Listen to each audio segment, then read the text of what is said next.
The following is a YouTube-based audio production, brought to you by J.E. Realize. This is a sequel to a spin-off of a series, so it has a lot to do to be better than the original. Compared to the 10 anime series, I have a lot more ammunition to pour into this. This is a list of 10 more movies I have yet to watch, but kinda wanted to. However, while there are no fewer entries than last time, this video will likely be shorter. You know how it is. The Day the Earth Stood Still. I've stated before how I liked movies like The Day After Tomorrow in 2012 because of the sheer collapse of everything on Earth. For those reasons, when I heard of this movie, I was eager to get my hands on it. I kind of forgot what causes the disaster. Maybe it was aliens? Or was that Cloverfield? Dang it, now I have to get Cloverfield on the list in the future. Transcendence. Some guy wants to bridge the gap between the human conscience and the supercomputer. Said guy gets shot. Said guy gets uploaded to have his life saved, and ends up being the most powerful being on the planet. But it did have one concept that made me want to dig into the movie. Transhumanism. This was back when I was interested in disaster movies like The Day After Tomorrow in 2012. Yeah, I already said that. But something about this series hooked me with earth-altering magnitude, while getting me interested in the scientific concepts. Wait. Maybe that was because I saw Limitless. Remember that movie?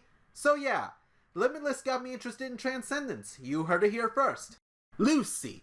The fact that this is just after Transcendence is merely a coincidence, I swear. Similar concept to Limitless, I guess. Some mind-altering a human being involved. Okay, seriously, I think the market has flooded by this point. Honorable mention to Salt, which I didn't put here because I already watched it. And there wouldn't have been space on this list anyway. Elysium.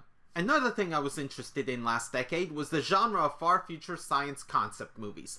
Elysium featured a gated community for the ultra-rich to escape the struggle of the working class living on a dying Earth, and the protagonist wants to invade this community. But here's the thing about this and other future-set movies. I'm not as invested in them as I once was, simply because I realized that while the premises are novel, they're kind of gimmicky. This may change upon actually watching them, but I don't have the best experience with these kinds of movies. Either I don't like them, they break me, or I do like them, but no one else does. And that's why I don't try anymore. Austin Powers. Why not? To be fair, I don't know how many movies he has, so that's why I left the bullet point brief.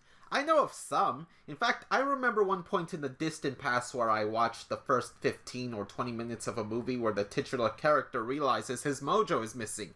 No, I'm not kidding. But this isn't 10 movies I've only watched part of. The main point, I get it's a parody. I've watched parody stuff before. It's just not a priority for me. The Internship.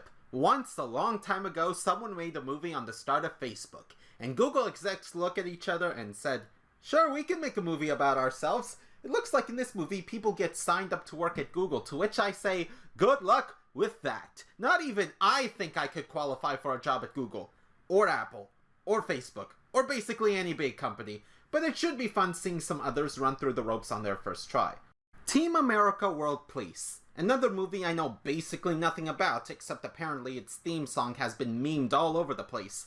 I was fairly interested in this until I found out how it was produced. Nothing against that method, and I kind of expected considering the subject matter, but still. I have a feeling the end product will be much different from what I originally expected. Based on what I know of it, it already is. Valkyrie. One day I thought to myself, why do so many movies have the good guys winning? Even if they end up losing a lot, they still win in the end. I want to change. Well, then I heard of this movie. I can't explain what this movie is about because of what this movie is about. But then I thought about it afterward and realized maybe I asked too much. But hey, historical context. Okay, I guess. Zathura. The only reason I remembered this movie at all was because I confused it with Jumanji. No, the original one, not the one with Rocky Maivia. I kind of thought Zathura was basically the same as Jumanji, even though it would be several years yet before I watched Jumanji for the first time. Nothing else to say about this one.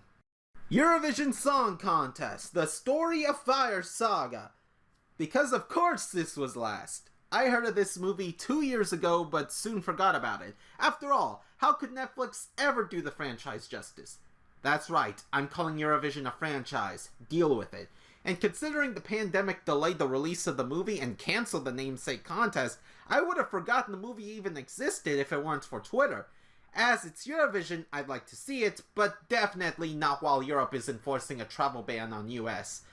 Maybe later this year, if I'm lucky. Does this video feel short to you? It does to me, but this is 10, so do the feedback thing. Like, comment, subscribe, or dislike. I'm sorry, but I won't bump lists up to 11. If I did that, the rule of squares would ruin everything. Follow me on Twitter at JERealize. This has been JERealize. I'll see you next time, and there will be a next time.